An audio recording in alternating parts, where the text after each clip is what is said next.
his name is escaping me right now. Parcells. They tried to sign Parcells. He said no. They tried to sign Jimmy Johnson, who had left Dallas a couple seasons before. He said no. They tried to hire the coach at the University of Florida, Steve Spurrier. They tried to get him to leave Florida, who had played for the Buccaneers. He said no. And they finally settled on some guy named Tony Dungy, who I had never even heard of at the time. And so I go down for our first mini camp. And, Warren Sapp had not become Warren Sapp at that point. He was the young player trying to make it. And, they had a bunch of young players and a new staff. And, some D-line coach named Rod Marinelli. And the linebacker coach was Lovey Smith, and no one ever heard of him. And the defensive back coach was Herm Edwards. And, all these guys is coming together under this coach named Tony Dungy.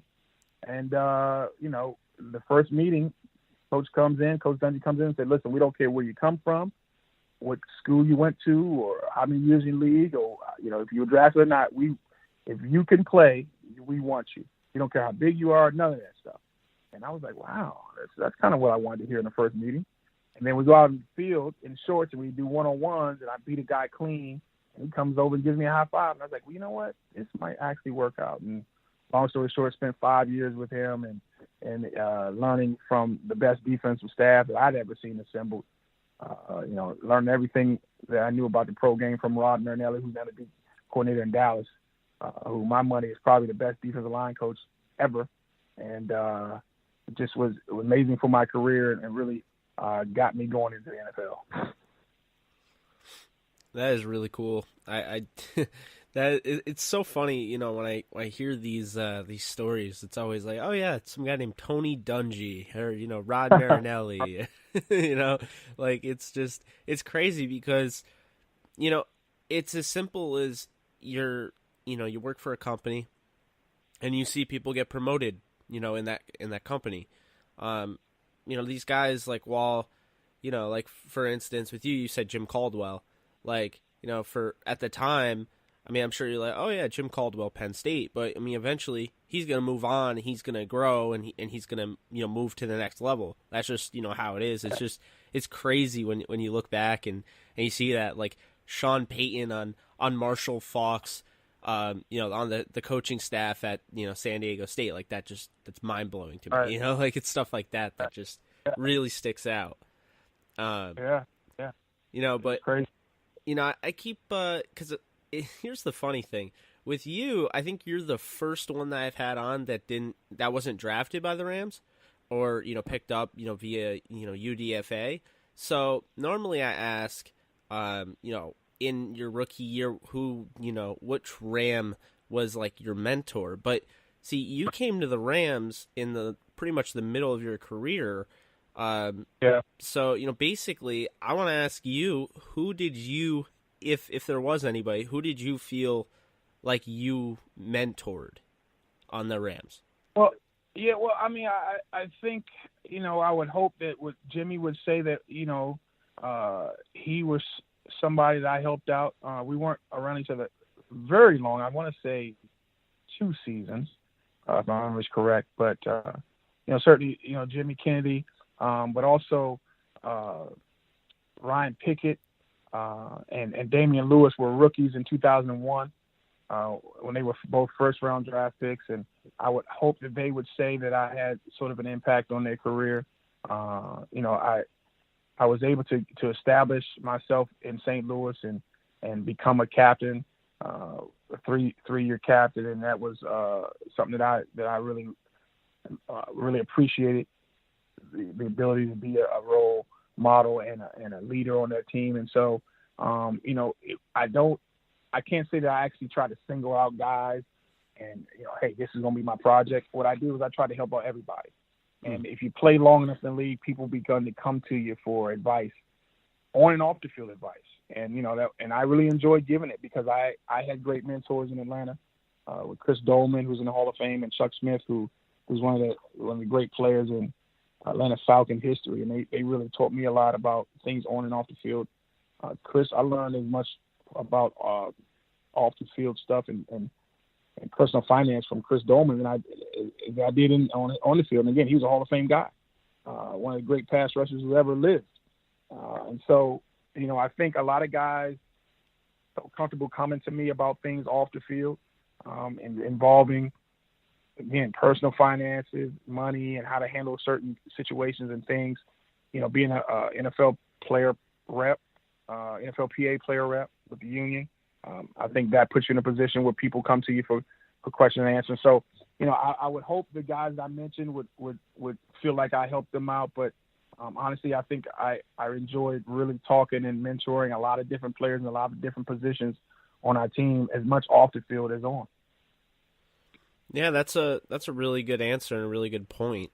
And I'm, definitely, I know Jimmy mentioned you as well as Pickett and a bunch of other guys. So, I would even say, I'm sure that they would say that. I'll have to have the other guys on, Pickett and Lewis for sure. But no, Jimmy was very complimentary of everyone around it.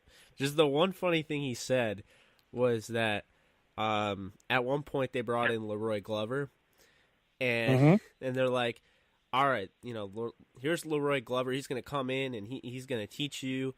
And he's like, I love Leroy, but Leroy didn't teach me anything. So. Yeah, and I'm a big fan of Leroy too. But I was gone at that point, so I missed that. But he was a hell of a player. There's no question about it. Oh yeah. It's unfortunate that didn't work out in the mentoring situation, but he's definitely a great guy and again, a tremendous player that I've gotten to know a little bit since leaving, because he had a role with the Rams, so I got to know him actually since we retired. Yeah, I was even going more to say than that. Playing. Yeah.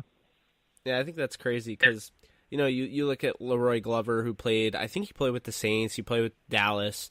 Yep. And Yep. You don't think of him. I mean, I don't want to say that, but like some people wouldn't think of him as a Ram because that was on the tail end of his career. But he stays with the Rams. Yeah. Works for them, and then. I just had Mike Carney on, the fullback, and, he was with the Saints the majority of his career. He's only spent 2 seasons with the Rams. And I got the impression that he views himself as a Ram. He still works with the Rams. So, I think that's really cool. I like when that's the case. I mean, like for you, you spent a lot of time with Tampa Bay. Like, where do you consider yourself like a Buccaneer / Ram, or like how do you like, view something like that? Yeah, I honestly I do. I mean, certainly we won more in St. Louis, and I just my career really took off in St. Louis. So there's a special affinity that I have for that team and my teammates there, just because of the amount of winning we did and how I grew as a player and as a person there. But Tampa is where I learned how to play the game. They couldn't have been a St. Louis without Tampa as that base. I really learned so much, and the most defensive talent I've ever played with was in Tampa, and that really helped my mindset about what it took to dominate defensively, and having taken pride in how you practice, and taking pride in beating up the offense, no matter how your offense was doing. Just really taking pride in answering the bell every single series as a defensive unit. And so, I would never, put my Tampa experience in the backseat to anything, just because, again, without it, there would have been no career. Playing for Rod Marinelli and with that group of I mentioned before was unbelievable. And then, just literally getting to St. Louis came from Tampa, because my contract was up after my fourth year in Tampa, or fifth year actually in Tampa. My contract was up, and at the same time, simultaneously, Lovie Smith gets hired as the defensive coordinator in St. Louis, and I'm trying to decide, what I'm going to do, what free agency is going to look like. And he calls me right after it starts and says, "Ty, this team in St. Louis needs some defense." That year was 2000. I just finished their 2000 year, where they were, I think, set the record for the only team to score more than 400 points and give up more than 400 points in the same year. And the year before that, in '99, they beat us in Tampa to go to the Super Bowl. Actually, game took place in St. Louis, but when we were in Tampa playing for Tampa, they beat us in the championship game, and so we knew how explosive that offense was, how crazy it was, and they just, as Lovely said, just needed some defense. And I finished the sentence for him, and we'll go right back to the Super Bowl. He said, "Yep, we'll go right back to the Super Bowl." I said, "All right, let's make it happen." And so I was fortunate enough to, when I got to St. Louis, they, Lovey put in the exact same defense that we played in Tampa. And, for the next 5 years, I didn't have to pick up a playbook. I mean, I knew our defense just as well as or better than the coaches that were still, they were new to it and learning it. I learned it from the best in Tampa. So that whole St. Louis experience is built on my Tampa experience. And so, yes, I had more fun and won more and played more in St. Louis, and there was a better player in St. Louis, but it was all built on the foundation that, we all built back in '96 wearing those creamsicle orange uniforms in Tampa. You didn't like the creamsicle orange uniforms? Not at all. No. You tell me what's tough about creamsicle orange. I mean, come on, man. When the team takes the field wearing creamsicle, you got to feel like you're going to win that game. So the opposing team, I'm saying. And so, no, I wasn't a fan of it. But now looking back, it's a point of pride because only a few guys on this earth can say they wore that creamsicle orange, and maybe only a few guys would even admit it. I don't know. Oh my God, it's funny. I remember when they brought that back as like the alternate, and like Josh Freeman was wearing that back, like when they right. and everyone like hated them. And I kind of liked them. Not even gonna lie, just because they were different. Yeah. I don't know. Yeah, it's absolutely. It's funny though. You're talking about uniforms. No, I'm not going to bring up the Rams uniform talk because I've heard enough of it. I'm tired of it, quite honestly. But Jimmy Kennedy actually, it was funny because he was saying he didn't want to get drafted by the Vikings because he didn't want to be wearing all purple and look like the quote unquote, Barney. That's funny, and it's even more funny that he actually ended up ending his career in Minnesota, if I'm not mistaken, right? Didn't he end up there or no? Or was it the Giants, maybe? Yeah, no, he ended up there. He ended up in Minnesota, right? Yeah. So it all came full circle. Full circle. Like, isn't that crazy? I mean, that's absolutely unbelievable. Now, Jake, let's make this the last question because I got to roll after this. Absolutely. So I am just going to lay it out because you guys came so close to winning that Super Bowl against the Patriots, and I won't even go into it. I know that it wasn't. I'm still not cool with that. And I know Rams fans aren't cool with it, and I know Rams players aren't cool with it. I'm not cool with it, and I just had a conversation about it last night. I'm not cool with it. So, with that being said, you had an awesome team. Obviously, you guys were 14-point favorites. And even with all that, you guys just missed winning that Super Bowl, even with everything surrounding that. So, with that being said, if you could take one player from today's current roster and place them on a team and try to, win in a rematch, who would that be? Oh, wow, that's a great question. One player on the Rams' current roster? Yeah, I've asked like every person this, so I get various answers. Everyone was saying Aaron Donald, and then I got Todd Gurley.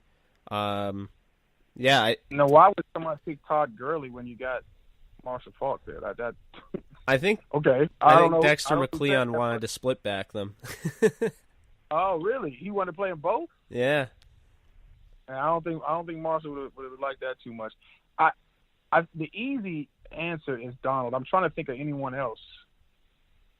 Tommy Pauly said a right tackle. It's a right tackle? Yeah, just he literally he's like, who's your right tackle now? Yeah, we had some issues at right tackle. I think health issues. In fact, I know it was some health issues. We had health issues on that right side. That would have been, I might be. Let me just think about that. We had a really good defensive line though too. So Aaron Donald's so dominant though. Like to be able to rush next to him would have been like rushing next to Warren Sapp. it would have been amazing.